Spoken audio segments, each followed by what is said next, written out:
Claims like, before Abraham was, I am the Father are one, anyone who's seen me has seen the Father, only appear in the Gospel of John, not in any of our other sources, which I think makes them less historically reliable. Well, I like the claim. I got to come at it a little bit different approach because I think that the gospel writers are claiming that Jesus is God. Sure. Let's just go with Mark.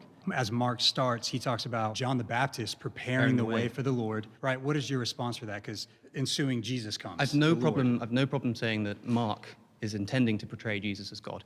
It's not entirely clear, but I have no problem just granting that for the sake of this conversation. I think that the belief that Jesus is God is something that develops in early Christianity after Jesus died. I think there's nothing that Jesus said himself that can make us confidently say that he was walking around claiming to be God. What do you need in order to believe that Jesus is God? Because even if we take kind of this development in the Gospels, we can go before that. So would you say Paul's letters like Philippians and Colossians, would you say they were written before the Gospels? Yes, they were written before the Gospels. So if we're going before the Gospels, we have Paul claiming that Jesus is God in Philippians 2, where he's saying was in the form of God, or maybe like a better translation would even be the essence or the nature of God. Yeah, the problem I think with sort of quote mining in this respect is that there are quotes that point us in either direction, even in the Gospel of John.